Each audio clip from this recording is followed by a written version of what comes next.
Vamos a compartir la gloriosa y eterna palabra del Señor. El título del mensaje de hoy: cuando el Señor trabaja en nuestra fe. La lectura está en el Evangelio de Juan, capítulo 11. Vamos a leer del versículo 7 al 24. Lo hacemos en el nombre de nuestro Señor Jesucristo. Dice así: luego, después de esto, dijo a sus discípulos: vamos de nuevo a Judea. Los discípulos le dijeron: Rabí, hace poco que los judíos te querían apedrear, ¿y vas allá otra vez? Jesús respondió: ¿no hay 12 horas en el día? Si alguien anda de día, no tropieza, porque ve la luz de este mundo.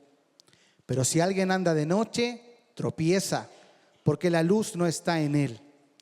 Dijo esto y después añadió: nuestro amigo Lázaro se ha dormido, pero voy a despertarlo. Los discípulos entonces le dijeron: Señor, si se ha dormido, se recuperará. Jesús había hablado de la muerte de Lázaro, pero ellos creyeron que hablaba literalmente del sueño. Entonces Jesús por eso les dijo claramente: Lázaro ha muerto, y por causa de ustedes me alegro de no haber estado allí para que crean. Pero vamos a donde está él. Tomás, llamado el Dídimo, dijo entonces a sus condiscípulos: vamos nosotros también para morir con él. Llegó pues Jesús y halló que ya hacía 4 días que Lázaro estaba en el sepulcro. Betania estaba cerca de Jerusalén, como a 3 kilómetros. Y muchos de los judíos habían venido a casa de Marta y María para consolarlas por la muerte de su hermano. Entonces Marta, cuando oyó que Jesús venía, lo fue a recibir. Pero María se quedó sentada en casa. Y Marta dijo a Jesús: Señor, si hubieras estado aquí, mi hermano no habría muerto. Aún ahora yo sé que todo lo que pidas a Dios, Dios te lo concederá. Tu hermano resucitará, le dijo Jesús. Marta le contestó: yo sé que resucitará en la resurrección, en el día final. Oremos al Señor. Padre amado, gracias por esta lectura de tu palabra y ahora por esta exhortación que vamos a poder recibir.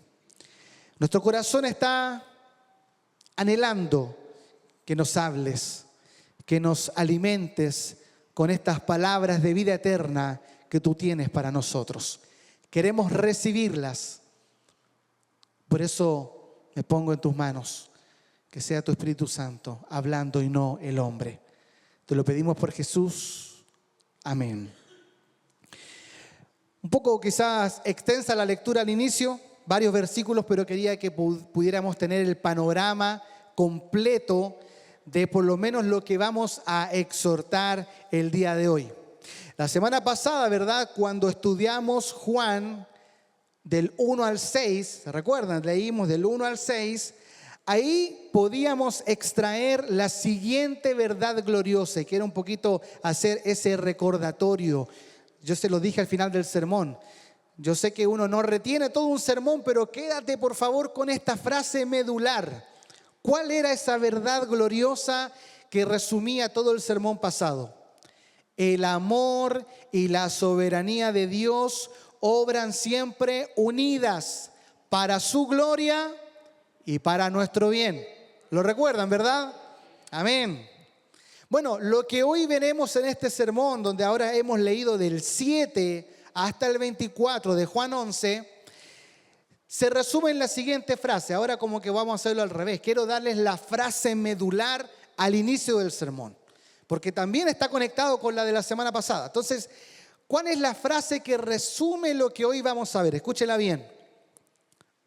El mismo Dios que un día nos dio el regalo de la fe, trabaja constantemente en nosotros para que esa fe crezca y sea cada día más firme. Quizá un poco más larga la frase, pero ahí está sintetizado lo que vamos a ver. Le repito, el mismo Dios que un día nos dio el regalo de la fe, trabaja constantemente en nosotros para que esa fe crezca y sea cada día más firme. Hermanos, Dios un día nos dio el don de la fe. Amén. Amén. Dios un día nos dio el don, el regalo de la fe.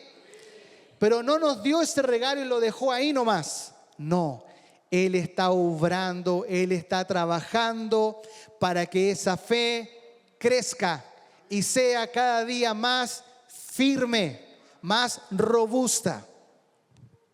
Eso es lo que vamos a ver. Así que a través de esta palabra vamos a ver dos grandes premisas que sostienen esta verdad. Y ahí se va a dividir todo el sermón en dos premisas. Número uno, el Señor trabaja en nuestra fe porque su propósito es completar la obra que un día comenzó. Ahí hay una primera premisa. Y la segunda es, el Señor trabaja en nuestra fe porque esta es débil y a veces fluctuante, cambiante. Así que ahí está entonces, hermanos, dos premisas que dejamos establecidas en esta hora. La primera, el Señor obra, trabaja porque Él completa lo que un día empezó. Primera premisa. Segunda premisa, Dios trabaja en nosotros porque nuestra fe es débil. Necesita ser cultivada, fortalecida. Así que vamos de lleno a la primera premisa, hermanos. El propósito del Señor es entonces completar la obra que un día comenzó. Hermanos, el apóstol Pablo comienza su carta a los filipenses. Ahí delante citaban, ¿verdad?, este pasaje. Cuando comienza la carta a Filipenses dice, estoy convencido precisamente de esto, que el que comenzó en ustedes la buena obra, la perfeccionará hasta el día de Cristo Jesús. Filipenses 1:6. Hermanos, Él nos trajo de muerte a vida, lo sabemos y lo creemos, ¿verdad? Nos salvó por gracia y nos dio el don de la fe para poder creer en Jesús como Señor y Salvador. Hermanos, sin lugar a duda, tenga usted la certeza de que Él completará esa obra. Y para hacerlo, orquestará todas las cosas a su forma y en su tiempo. Hermano, Él va a hacer todo lo necesario para trabajar en tu fe. Hermano, todo está bajo su control y Él orquesta todo lo que nos sucede para cumplir su propósito. ¿Cuál? El completar la obra que un día Él comenzó. Sí, hermano. Y Él lo va a hacer a su manera, y eso no tiene que sonar desalentador, así como a su manera. ¡Wow! ¿Qué me espera? Sí, nos espera cosas buenas porque su voluntad es buena, agradable y perfecta, como dice Romanos 12:2. Así que bueno, entendiendo esta verdad, vamos a la historia.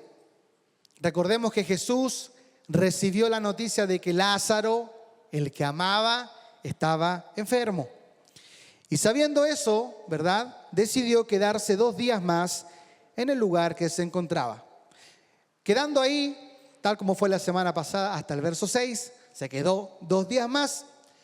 Retomemos la lectura y ahora yo quiero que lo mismo que leímos al principio, vayamos leyéndolo ahora en forma porcionada.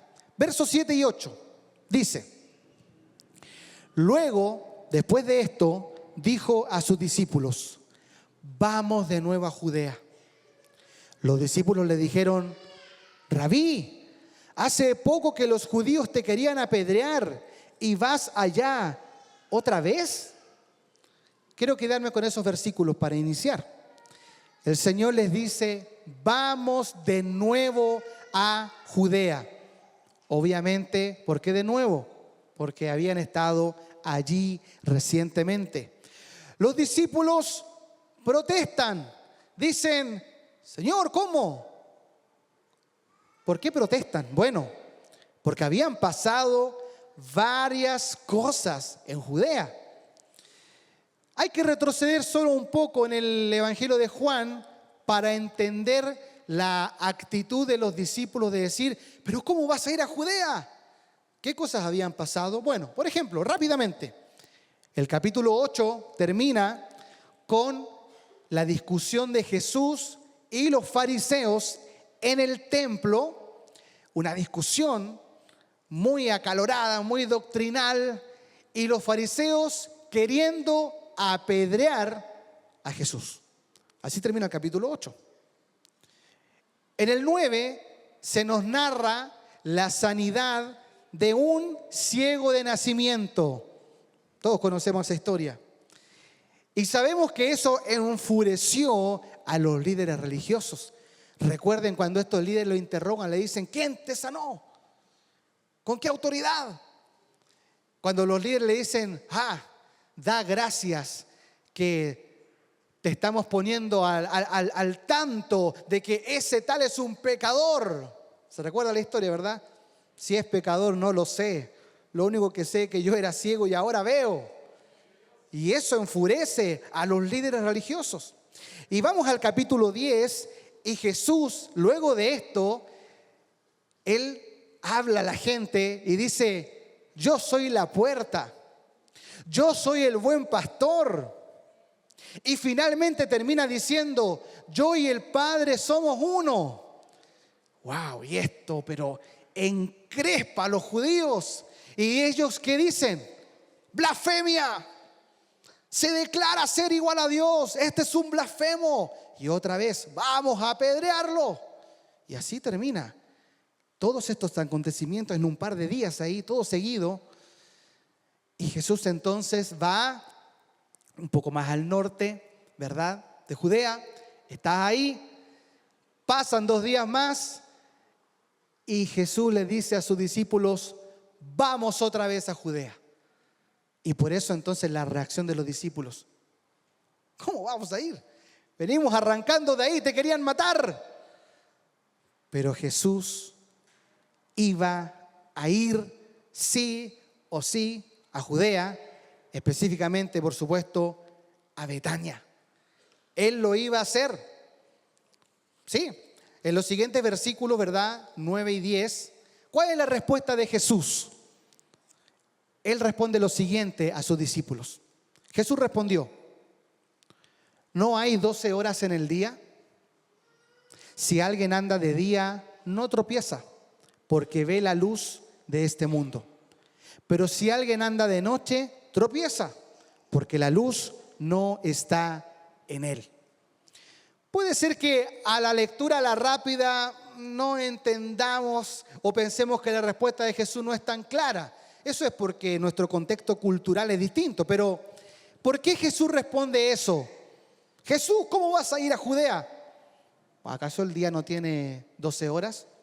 Puede sonar como, ¿qué significa eso? Bueno, en el tiempo de Jesús, ¿verdad? El día que conocemos nosotros de 24 horas se dividía en 2.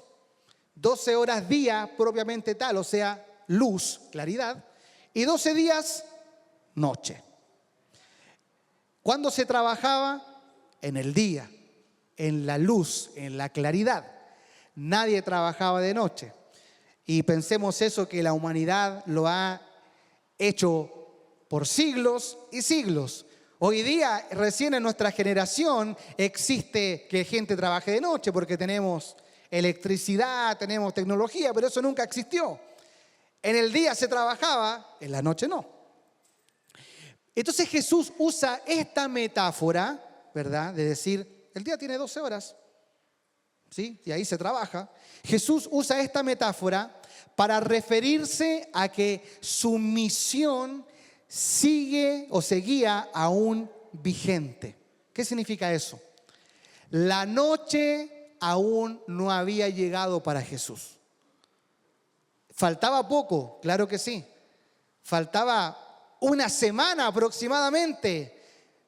Insisto, metafóricamente hablando. Faltaba una semana para que Jesús viera la noche, la oscuridad, la cruz, donde ahí se cerraba, donde ya consumado es, ya no había más obra y trabajo que hacer. Pero en este momento Jesús dice, aún estamos de día, mi obra aún continúa, yo aún no estoy viendo la noche y mientras esté de día, yo debo seguir trabajando, debo seguir obrando. Él vivía sometido al tiempo y a la agenda de su Padre. Hermanos, esa fue la actitud entonces del Señor estando aquí en la tierra. Y mira qué interesante porque podríamos hacer una conexión también con Juan 5, un par de capítulos para atrás, en donde Jesús sana a un paralítico en el día de reposo. Si usted se acuerda de esa historia, sana a un paralítico en el día de reposo y es tremendamente criticado por los judíos. ¿Cómo puede ser que en el día de reposo? Recuerde que para los judíos el día de reposo era prácticamente, no puedes mover un dedo, no tienes que hacer nada. Me acuerdo que el otro día, compartiendo la semana tuvimos la oportunidad de compartir con un pastor, nos contaba que cuando viajó a Israel hace unos años atrás, y eso incluso yo lo había escuchado de otras personas, contaba cómo ellos en el día sábado tienen, por ejemplo, en los hoteles los ascensores programados para parar piso por piso automáticamente, porque el apretar un botón es un trabajo y es romper el día de reposo. Y eso lo practican hasta el día de hoy, los que siguen siendo judíos ortodoxos. Así que imagínate lo que significa Jesús sanando a un paralítico día de reposo. Lo critican, ¿cómo es posible? Bueno, ¿cuál es la respuesta de Jesús?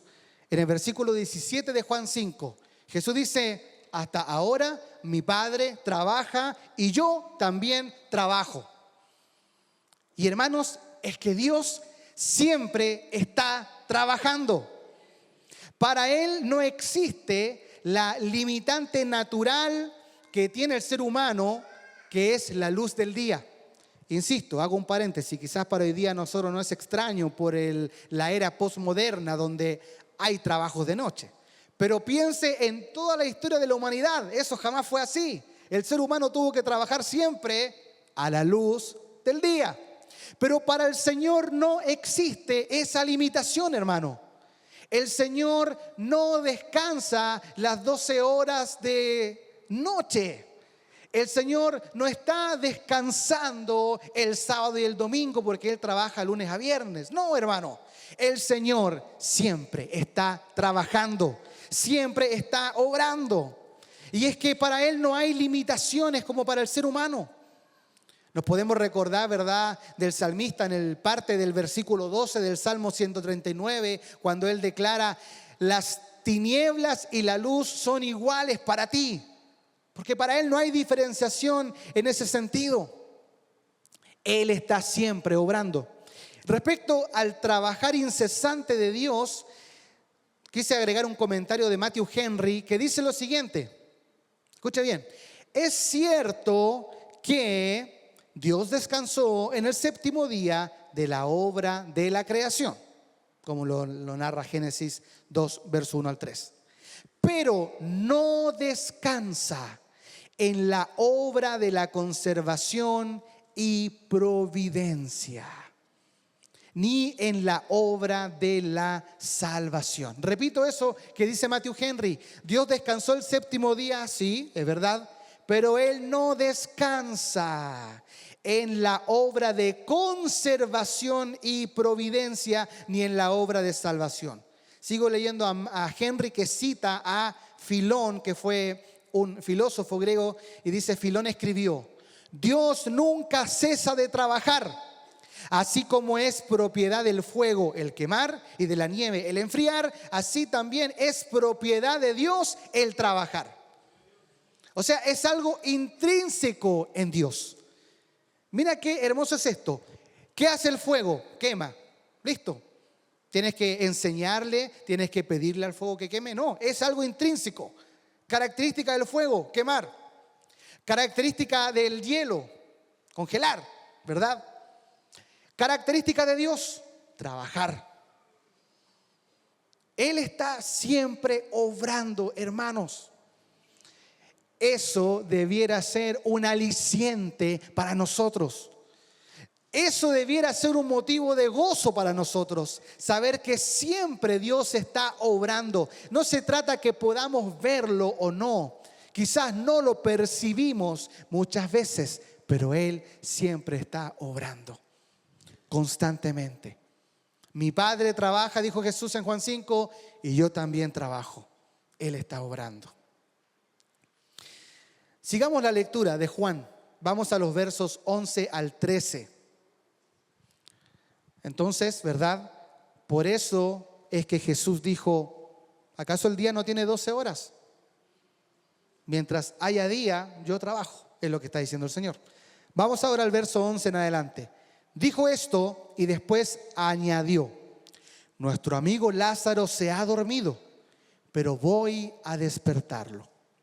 Los discípulos entonces le dijeron, Señor, si se ha dormido, se recuperará. Jesús había hablado de la muerte de Lázaro, pero ellos creyeron que hablaba literalmente del sueño. Hermanos, notemos varias cosas. Mira, primero, notemos lo siguiente. Jesús dice, nuestro amigo. Habla en plural, ¿verdad? Nuestro amigo. Era amigo tanto de él como de los discípulos. Nuestro amigo subraya la verdadera humanidad de Cristo. Él fue plenamente hombre, hermano. Y él, aunque también era y nunca dejó de ser el Señor del universo, pero él como hombre plenamente tuvo amigos. Compartió la mesa, lloró, se conmovió. Tal como lo decíamos la semana pasada, esa humanidad plena le hace un sumo sacerdote perfecto, el cual nos comprende y se compadece de nosotros, como nos dice Hebreos 4, ¿verdad? Un sumo sacerdote que nos entiende, que nos comprende. Pero fíjate que él dice después, voy a despertarle. Es decir, cambia el plural de decir, nuestro amigo Lázaro está dormido, cambia al singular, primera persona, voy yo para despertarle. ¿Qué significa eso? Que él está señalando su autoridad única, exclusiva sobre la muerte. Nadie más, ningún discípulo, ningún apóstol, ninguno que viniera después o que estuviera ahí en el momento tenía autoridad sobre la muerte. Solo Jesús, como Dios encarnado, tenía la autoridad sobre la muerte. Por eso él habla en singular, voy a despertarlo. Obviamente, cuando él dice voy a despertarlo, no estaba hablando del sueño fisiológico. Lo sabemos, ¿verdad? Para nosotros que conocemos la historia lo sabemos. Él se refería a que había muerto. Pero lo está haciendo con un lenguaje eufemístico, ¿verdad? Un eufemismo. Lo hemos explicado en otras ocasiones, cuando tú usas un término más suave, más blando para referirte a algo. Y Jesús está usando un eufemismo, y además no solo eufemismo, sino que Jesús está usando términos bíblicos. ¿Por qué? Porque el mismo Antiguo Testamento habla con estas características. El Antiguo Testamento, por ejemplo, habla de varios reyes de Israel que dice que cuando murieron, fueron sepultados, dice, durmieron con sus padres. Y ese es un lenguaje que usaban los judíos. Durmieron con sus padres. En el Nuevo Testamento también encontramos lo mismo. Cuando el apóstol Pablo habla en la primera carta a los Tesalonicenses capítulo 4, dice, respecto a los que duermen. También lo habla. Usa ese lenguaje. Volviendo al Antiguo Testamento, en el libro de Daniel, cuando se habla de la resurrección final, se habla de despertar. No se dice explícitamente resucitar, se dice despertar. Así que, hermanos, era esperable que los discípulos entendieran el lenguaje, pero no lo entendieron. Mira qué interesante es esto. Porque ellos responden: Señor, si se ha dormido, se recuperará. O sea, ellos no entendieron lo que Jesús estaba diciendo. Hermanos, esto es muy interesante de poder notar. Jesús está hablando con un lenguaje eufemístico y bíblico, pero los discípulos, aunque tenían todo el Antiguo Testamento a su disposición, no entendieron. ¿Y qué nos quiere decir eso, hermanos? Eso nos quiere decir que muchas veces al ser humano le cuesta entender el lenguaje del Señor. No en un sentido que Dios no se dé a entender, en el sentido de nuestra pecaminosidad, de nuestra falta de fe, de nuestra incredulidad. Hermanos, y nosotros muchas veces somos como los discípulos. No entendemos el lenguaje del Señor. Hermanos, tenemos que reconocer que no es que Dios no se dé a entender, sino que muchas veces nuestra parte humana, nuestra carne, nos hace no entender lo que Dios está diciéndonos. Quizás usted no me dice amén a esto, pero medítelo, reflexiónelo. Jesús es claro en el sentido de que está usando lenguaje bíblico. Los discípulos conocían la Escritura, pero no entendieron. Dijeron: pero si está dormido va a despertar. ¿Para qué vamos a ir? Eso nos refleja que no estaban en una plena sintonía, no estaban en plena conexión con lo que estaba hablando Jesús. ¿Acaso no nos pasa a veces a nosotros? ¿Acaso no nos sucede que el Señor nos habla algo y no somos capaces de entenderlo? ¿Acaso no pasa que cuando el Señor nos habla, lo que sea, quizás Él nos dice: voy a seguir obrando en ti, voy a seguir haciéndote más a mi imagen? Decimos amén y viene mañana la prueba y decimos: pero Señor, ¿por qué? Pero si te lo dije, te voy a hacer más a tu imagen. Es que yo entendí que significaba otra cosa. ¿Cuántas veces no nos ha pasado que cuando quizás Dios nos dice que nos va a bendecir y al otro día viene una prueba y decimos: pero Señor, tú me dijiste que me ibas a bendecir? Bueno, justamente eso estoy haciendo. A través de la prueba tú vas a ser más fortalecido, tu fe va a crecer. Eso es una bendición. Quizás nos falta entender el lenguaje del Señor. Es que yo pensé, Señor, que bendición significaba dinero, fama. Nos falta entender el lenguaje del Señor. Pero por eso mismo Él está trabajando constantemente, orquestando cada situación y circunstancia de nuestra vida. Y hermanos, todas las circunstancias en las que tenemos incidencia y en las que no tenemos. Porque hay cosas que pasan por decisiones que tomamos, por acciones que hacemos, pero hay otras que tú no hiciste absolutamente nada, ni siquiera te moviste de tu escritorio y llegan situaciones que hay que vivir. Bueno, hermano, todas Dios siempre las está orquestando para nuestro beneficio, para hacer crecer nuestra fe. Sigamos leyendo, verso 14 y 15 de Juan 11. Dice: entonces Jesús, por eso, ¿por qué por eso? Porque no entendían, por eso les dijo claramente. O sea, Jesús tuvo que sacarse el lenguaje eufemístico, tuvo que ser claro. Lázaro ha muerto. Y por causa de ustedes me alegro de no haber estado allí, para que crean. Pero vamos ahora donde está Él. Vemos en primer lugar entonces que el Señor tiene que ser enfático y tiene que hablar con mucha literalidad para que entiendan lo que está pasando. Pero luego de esto llegamos al corazón del motivo del obrar de Cristo. ¿Cuál es? Aquí está el corazón, hermanos, del sermón. Mira: por causa de ustedes me alegro de no haber estado allí, para que crean. Verso 15. Hermano, esto es glorioso. Esto es maravilloso. Porque el Señor no solo trabaja en nuestra fe, sino que se goza en el proceso.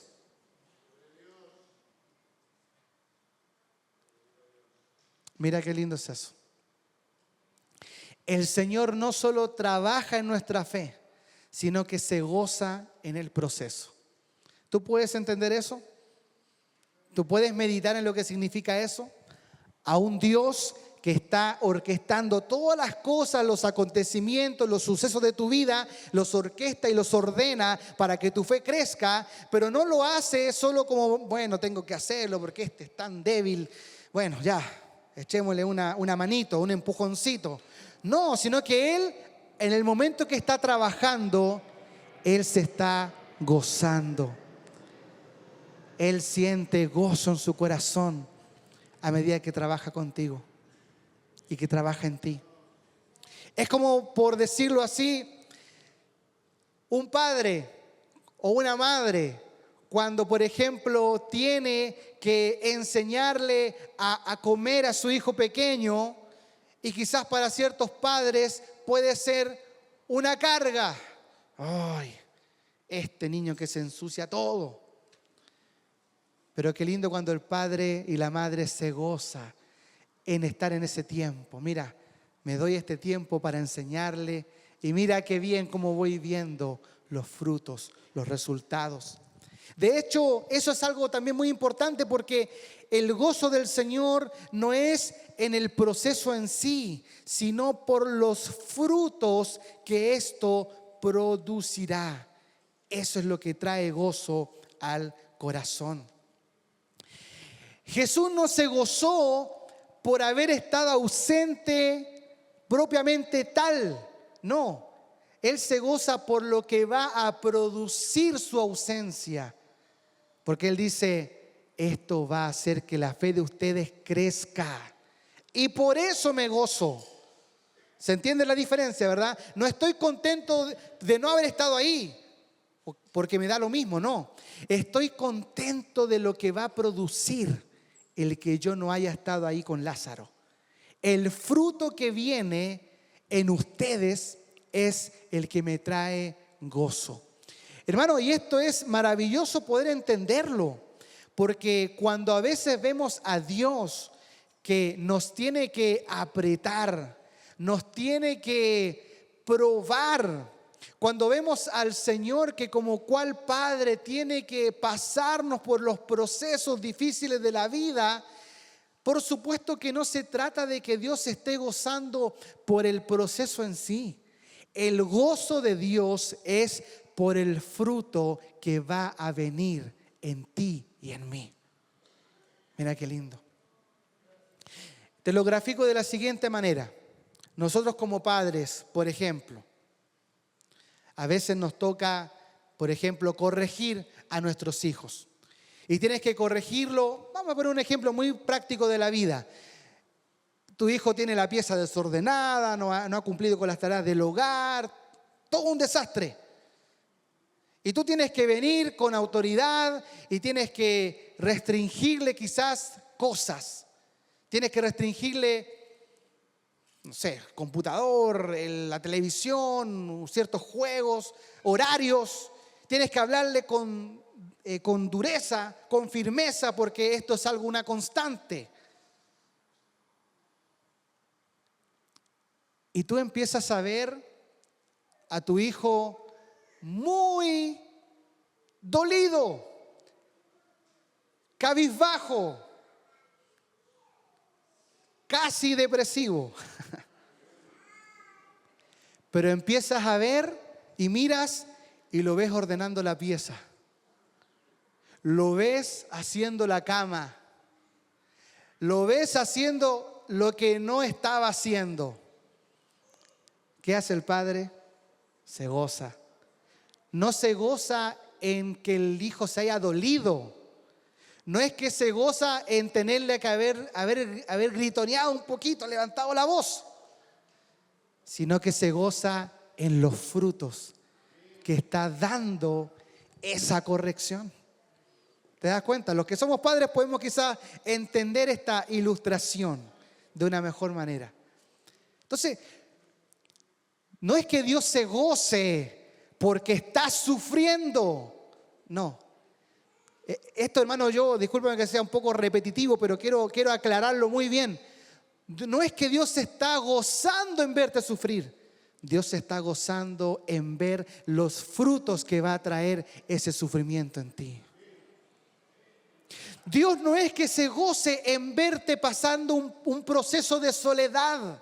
No, Dios se goza en saber los frutos que va a traer ese proceso de soledad. Dios no es que se goza de verte que estás en escasez. Mira, no tienen ni siquiera quizás para el pan de mañana. ¡Oh, qué alegría! No, no es que Dios se goce en eso. Dios se goza en el fruto que va a traer a tu vida el pasar tiempos de escasez. Y Dios se goza porque ve lo que va a venir para ti y para mí. ¿Por qué? Porque Él está obrando, porque Él está trabajando. El hermano es soberano. Él orquesta las demoras y los permisos de sufrimientos con un motivo explícito, que creamos en Él más y de mejor manera. Por eso el apóstol Pedro en su primera carta nos dice: aunque ahora por un poco de tiempo, si es necesario, sean afligidos con diversas pruebas, para la prueba de la fe de ustedes, más preciosa que el oro que perece, aunque probado por fuego, sea hallada que resulta en alabanza, gloria y honor en la revelación de Jesucristo. Primera de Pedro 1, del 6 al 7. Hermano, la fe debe ser probada, ya que, como dice Santiago, sabiendo que la prueba de su fe produce paciencia, y que la paciencia tenga su perfecto resultado, para que sean perfectos y completos sin que nada les falte. Santiago 1, versos 3 y 4. Hermano, ahí está la primera premisa.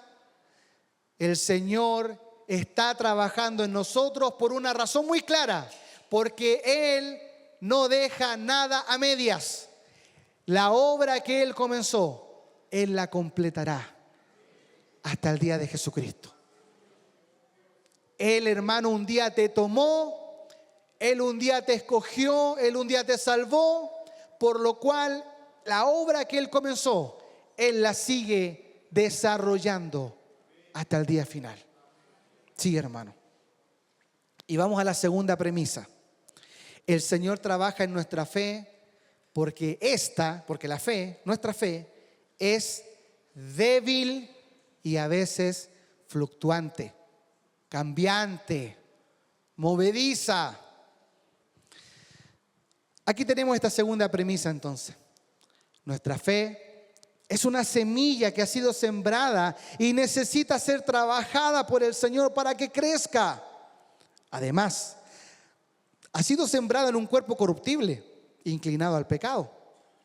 Por eso, hermanos, debemos siempre en nuestra vida cristiana, debemos clamar como el padre del joven endemoniado, si se recuerda esa historia en Marcos 9, donde le dice al Señor: creo, ayúdame en mi incredulidad. Verso 24 de Marcos 9. Hermano, ¿se recuerda esa historia rápidamente? Este padre viene donde Jesús y le dice, le cuenta, no va con el hijo, sino que el hijo no está ahí. Va el padre y le dice: mi hijo está siendo atormentado desde pequeño, siempre está poseído por demonios. ¿Crees?, le dijo el Señor. Y el padre le dice: creo, ayúdame en mi incredulidad. Pregunta, bueno, ¿cree o no cree? Repitamos las palabras de este padre: creo, ayúdame en mi incredulidad. Puede sonar contradictorio. Bueno, ¿crees o no crees? Respuesta: las dos cosas. Y eso puede sonar extraño. A ver, ¿cómo? Sobre todo cuando nos gusta, no, es que aquí esto es blanco o negro. Es que esto es frío o caliente, ¿cómo es la cosa? ¿Crees o no crees? Pero este hombre le dice: creo, ayúdame en mi incredulidad. O sea, había una fe, claro que sí. Él creía, sí, pero también al mismo tiempo luchaba con una incredulidad que estaba aún enraizada en su naturaleza pecaminosa. Y no miremos esto como un caso aislado. Oh, pobre hombre, tú y yo somos iguales. Sí, luchamos con lo mismo. Y no solo tú y yo, todos. Y vamos a verlo aquí. Mira, vamos al verso 16 de Juan 11. Tomás, llamado el Dídimo, dijo entonces a sus condiscípulos, o sea, a los compañeros: vamos nosotros también para morir con él. Pongamos en contexto esta frase. Ya sabemos que Jesús lo estaban esperando no con pañuelitos blancos, con piedras, en Judea, ¿verdad? Y Jesús dice: yo voy a ir, yo sigo trabajando, aún estamos en el día. ¿Y qué dice Tomás? Compañeros, vamos con Jesús, vamos a morir con él. Es decir, a Jesús lo quieren matar, vamos y nosotros muramos también con el Señor. ¡Wow! Qué linda actitud de Tomás, ¿verdad? Quizás quiere usted ser como Tomás. Sí, puede ser. Vamos, hermanos, vamos con Jesús. Y si nos apedrean junto a Jesús y morimos, gloria a Dios. Bueno, pero todos sabemos lo que pasó una semana después.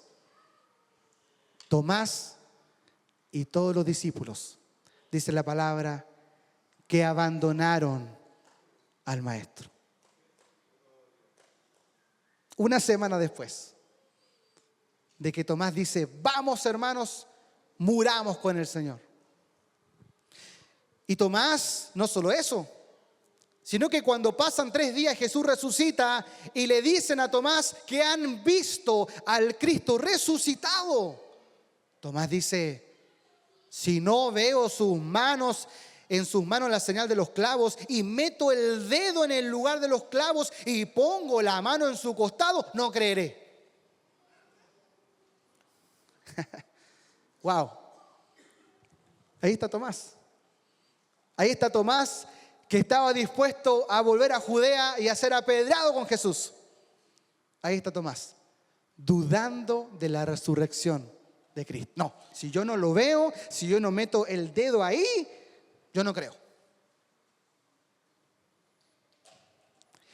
Esta es una radiografía honesta de los corazones de nosotros, hermanos. Podemos ser muy valientes cuando todo está claro y cuando sentimos al Señor que está cerca. No, vamos, hermano, a la lucha nomás, vamos a la batalla, démosle para adelante.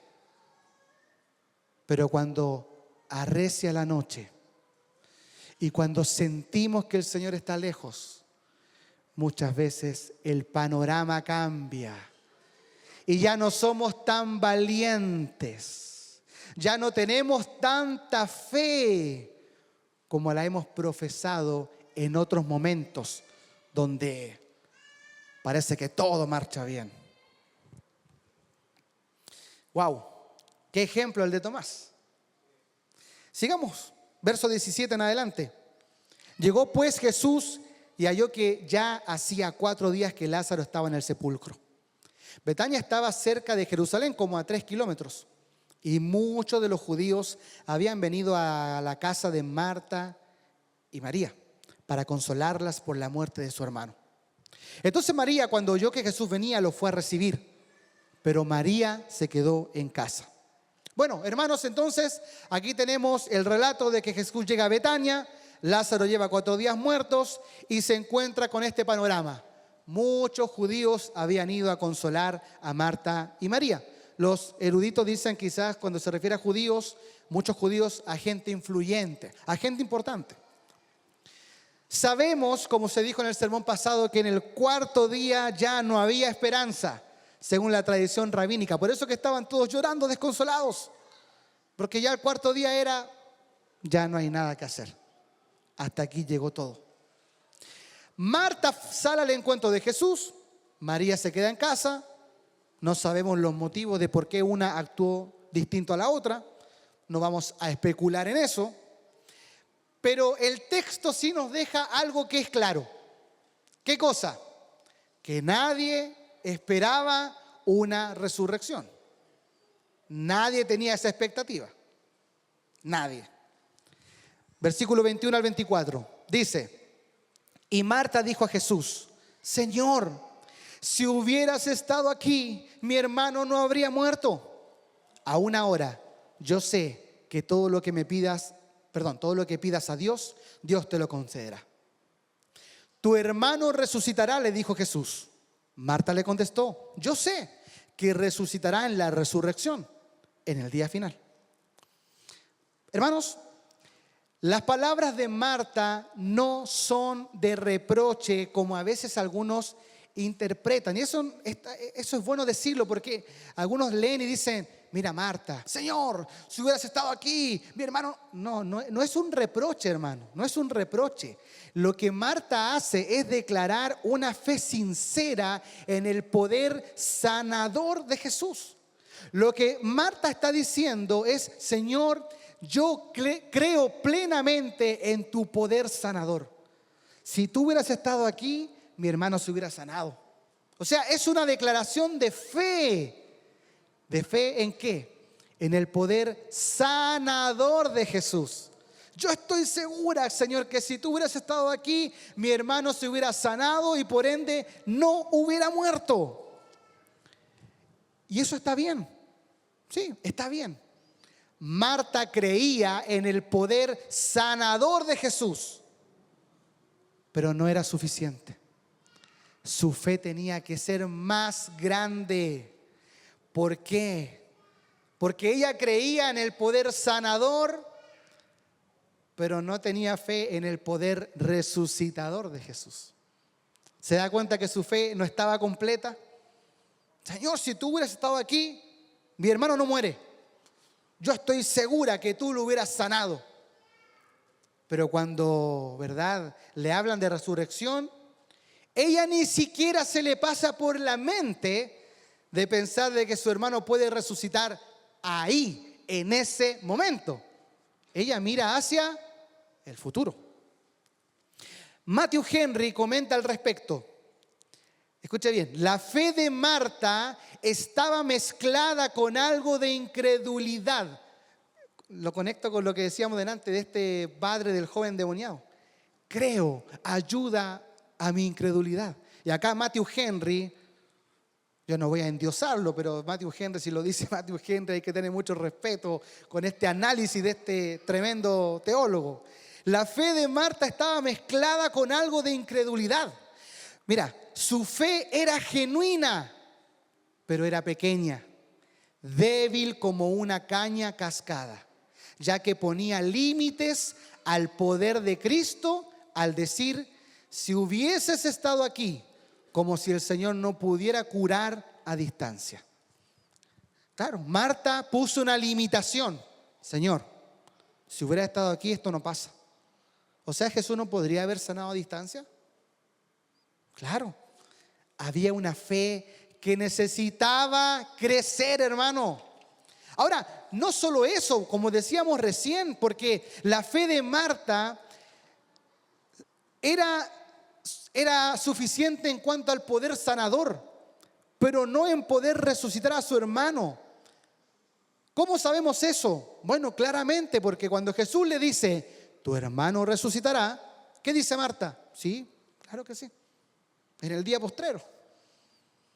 Jamás ella piensa que puede ser ahora. Y no solo eso, sino que cuando uno se adelanta al versículo 39 y cuando vemos que Jesús dice, quiten la piedra, ¿cuál es la reacción de Marta? No, Señor, no, por favor. Hiede ya, dice la Reina Valera, huele mal. No, ya lleva 4 días. ¿Qué estás haciendo, Señor? O sea, Marta nunca creyó de que realmente Lázaro podía ser levantado ese mismo día. Y vuelvo a hacer la pregunta como lo hacía con los otros personajes, con Tomás, por ejemplo. Nosotros no somos distintos a Marta, hermano. Mira, quiero que analices conmigo lo siguiente.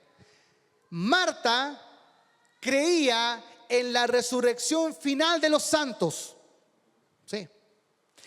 Marta creía en las promesas del Antiguo Testamento. Y quiero ser un poco más explícito en el ejemplo. Mira qué tremendo. Marta creía que su hermano iba a resucitar en el día final. Mira qué tremendo esto. Marta creía con todo su corazón que el Señor podía levantar a Lázaro siglos más adelante, con un cuerpo que ya se había descompuesto absolutamente. Marta creía que el Señor era capaz de juntar cada molécula del cuerpo de Lázaro. Marta creía que Jesús era capaz de revivir cada célula del cuerpo de Lázaro y lo creía con todo su corazón. Yo sé que va a resucitar en el día final, pero no creía que era capaz de resucitar con apenas 4 días de fallecido. ¿Se da cuenta? ¿Se da cuenta qué tremendo es esto? ¿Qué es más fácil? ¿Un cuerpo que llevaba recién 4 días o un cuerpo que lleva siglos en una tumba? ¿Qué es más fácil? Y Marta creía lo más difícil, pero no creía eso que estaba ahí al alcance. Qué tremendo, hermano. Y los ejemplos bíblicos son varios. Mira, Abraham creyó la promesa de una gran nación, sí, pero en un momento se ríe y dice, yo con 100 años, no. Moisés creyó en el llamado, sí, pero dudó y se resistió. Elías vio el poder de Dios y convocó fuego del cielo, pero después tuvo miedo de la reina y salió huyendo, queriendo que Dios le quitara la vida. Pedro caminó sobre el agua un par de pasos y creyó, pero empezó a hundirse. Los discípulos vieron milagros de Jesús, vieron muchos, pero cuando estuvieron en la barca, en la tormenta, ya se daban por muertos, pensaban que se iban a hundir. Hermanos, nosotros no somos distintos a ellos. Nosotros muchas veces confesamos verdades grandiosas, pero lo hacemos en abstracto. Quizás decimos, creo que Dios creó todas las cosas con el poder de su palabra. Yo creo que usted lo cree, ¿verdad? Es una verdad bíblica. Creo en la resurrección de los muertos. Creo que Dios hará nuevas todas las cosas. Pero no creo que Dios mañana me va a proveer el pan. Creo que el planeta Tierra se sostiene ahí en medio de la nada por el poder de Dios y está en su posición exacta, en el eje correcto y preciso por el poder de Dios, y lo creo con todo mi corazón y no lo dudo, pero no creo que Dios me puede fortalecer mañana en medio de una enfermedad. Wow. Creo que Dios ordena cada molécula del universo y todo se rige bajo sus leyes de la física, de la química, de la biología. Todo lo que Él creó, lo creo a pie juntillo. Y no tengo duda de eso. Y creo que el universo se formó simplemente con el poder de su palabra. ¡Pum! Sea la luz, listo, lo creo. Estamos hablando de cosas de proporciones gigantescas. Pero no creo que Él me puede dar la sabiduría mañana para tomar una decisión correcta en la situación que estoy pasando. Creo cosas grandiosas, pero no creo que Él me pueda ayudar a superar mis dolores y mis traumas del pasado. Wow. ¿Cuánto necesitamos que el Señor trabaje en nuestra fe? ¿Cuánto necesitamos? Qué tremendo esto, ¿no? Cómo nos desnuda. Porque esto es una realidad, hermano. Creemos cosas grandilocuentes y las creemos de corazón. Si no estamos diciendo que sea mentira, las creemos. Pero no creo que mañana Dios me pueda dar el pan a mi mesa. No lo creo. Para ir cerrando el mensaje, algo muy importante a considerar, no puedo dejarlo pasar. Sabemos que la fe es un regalo de Dios. Amén, iglesia. Y sabemos también que nuestra fe, ya lo hemos dicho, es débil y frágil. Pregunta, ¿eso significa que Dios nos dio algo defectuoso? Dios nos dio la fe, ¿sí? El regalo de Dios. Pero nuestra fe es débil. O sea, ¿Dios nos dio un regalo defectuoso? Respuesta, como dice Pablo en sus escritos: de ningún modo, de ninguna manera.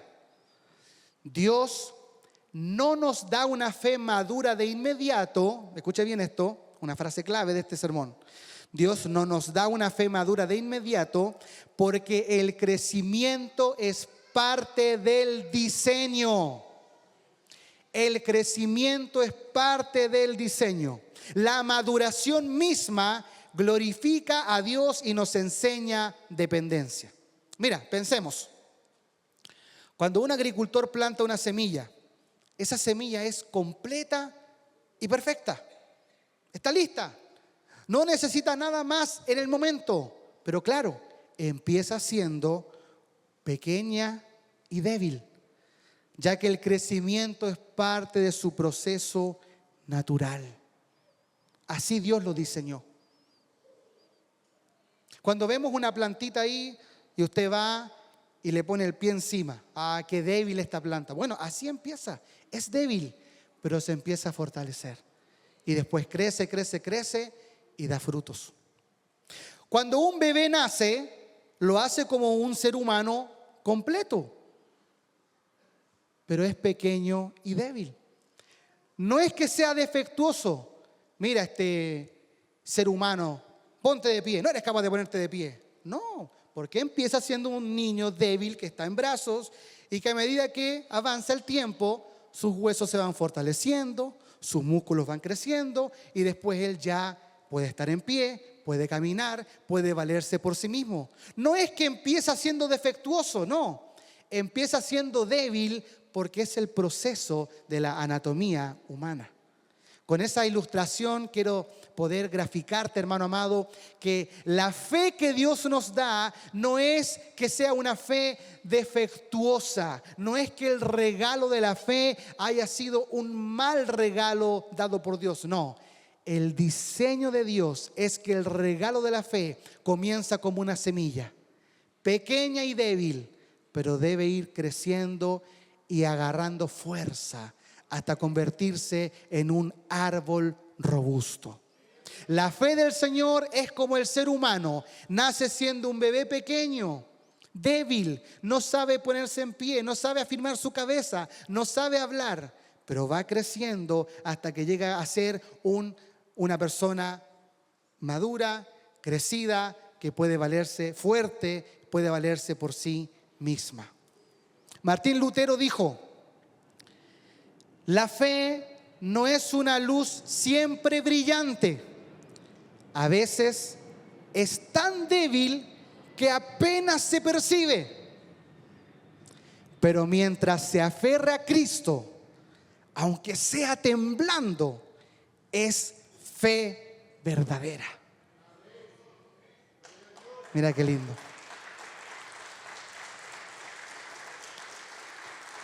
Y el puritano John Owen comentó: la fe verdadera puede ser pequeña y aún así real, porque lo que la hace verdadera no es su fuerza, sino su origen. Nace del Espíritu. Hermano, recuerda la frase dicha al principio, que es la que sintetiza esta verdad aprendida hoy. Por favor, si se te va a olvidar todo el mensaje, acuérdate de esta frase, por favor. El mismo Dios que un día nos dio el regalo de la fe, trabaja constantemente en nosotros para que esa fe crezca y sea cada día más firme. Deja que el Señor trabaje y haga su obra en tu vida, hermano. Y mientras tanto, vive como nos exhorta Hebreos 12:2. Puesto los ojos en Jesús, el autor y consumador de la fe.